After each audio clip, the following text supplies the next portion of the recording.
Hello, and welcome to a Woke Nation Quick Thoughts video.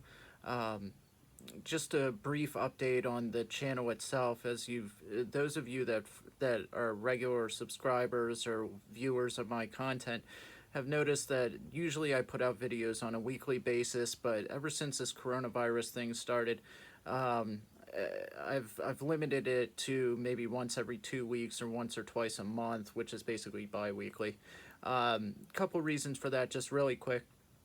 YouTube openly acknowledged that they were censoring or removing content that because they've laid off their staff, they claim their algorithms are now monitoring things through AI, and so a lot more content is shadow banned or removed than would normally be the case because people are just taking or the algorithms are operating on their own.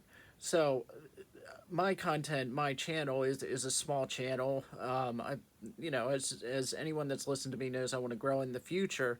But for right now, I don't do advertising or anything like that. So it's just word of mouth that I have any views at all, really, for the most part. So, but I've noticed that even the views that I have been cut completely in half or by a third. Really dwindled quite a bit since this coronavirus started, and sorry, this is a handheld iPad.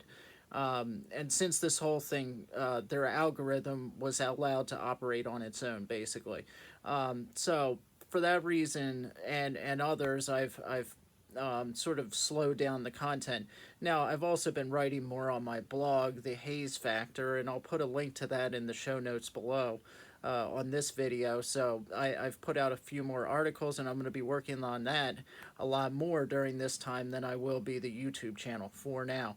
I've spoken at length about in previous videos about how I want to really upgrade the quality of these videos to where they are on par with, say, a Paul Joseph Watson or anything, music dubbed in, editing, all that kind of stuff. I have software to do that, and I've been messing around with it and really, practicing with it, but at the moment, the software costs money, to really use it. And even though it's not expensive and I have the money to do it, I've made it as a principle until this coronavirus thing kind of plays out and we see what's going to happen in the economy. I'm not spending money on anything that's not, important or necessary, basically. So that's on hold, at least until we see where this whole thing is going. Sorry, my hand is killing me. So, yeah.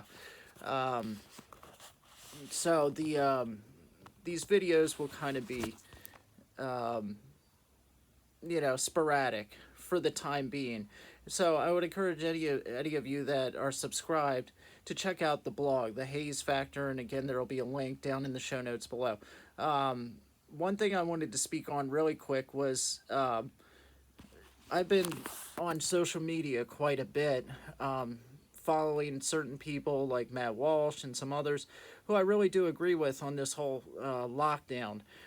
One thing I wanted to speak on, there is this fallacy out there that those of us who are critical of the lockdown don't care about lives. So it gets summed up like this: people say that in my case this is a money versus lives debate, and that is so not intentionally dishonest, but it's disingenuous.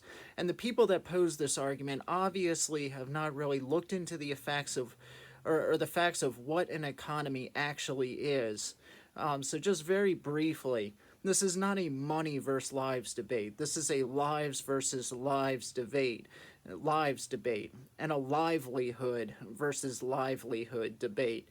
If you did tank the global, this is the global economy we're talking about, the entire quality of life for billions of people gets flushed down the drain.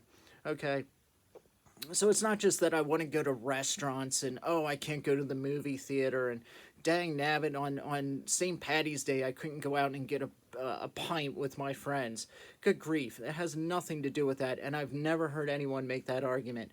What this is about is that if the global economy or the national economy tanks, which already it's had catastrophic damage done to it. 20 million people unemployed, 6.2% unemployment, catastrophic damage. Small businesses are dying by the day. This whole thing is basically, in effect, our government climbing up to the very top of Mount Rushmore and tossing the economy down into the precipice below, into the abyss below, and watching it just shatter completely like glass on cement. That's the effect this is having. If our economy totally collapses, your healthcare collapses because there will be no money to fund the healthcare industry. That means that normal things like, say, a normal infection, strep throat, a UTI, an ear infection, which you could normally easily treat before, all of a sudden become very dangerous. People will die from things that they normally wouldn't die from before. Drug overdoses will increase. Drug addiction will increase. This is an after effect of abject poverty, which the country will be plunged into. Suicides have already spiked. Domestic violence, sexual assault, looting, pillaging, violence against police, the National Guard being called in to settle things, general anarchy, mistrust of government, institutions collapsing. All of these things happen when the economy falls apart, because the economy is not just money. The economy is everything. Everything flows into the economy and comes out on the other end. It is a circular thing, this economy.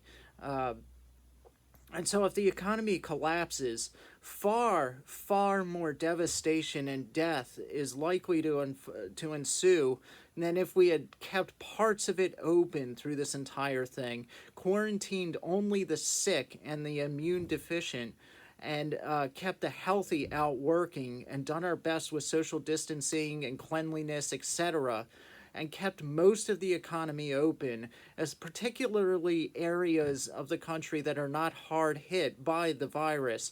There are large sections of the Midwest and that could easily be open right now, therefore keeping large parts of our economy going, keeping the farmers going, etc., rather than just a one-size-fits-all destruction of everything. Right now, as we speak, the farming industry is teetering on the verge of collapse, which means there will be massive food shortages. People that can't work can't buy food anyway, so there will be starvation. All of these things are going to take place if the economy collapses. So this is not a money versus lives debate. This is lives, many billions, because the world's economy is on the brink of collapse, versus potentially we don't know how many deaths from the virus. And that's the thing. Do you plunge billions of people into abject poverty and death and violence and suicide and depression and domestic violence, etc., and normal diseases killing them again, that normally would not have? Do you do that, or do you wait a little while and do maybe what Sweden did, which is take its time, not give in to fear and panic, and actually, think this thing through? What is the best way to handle this without absolutely demolishing our entire country?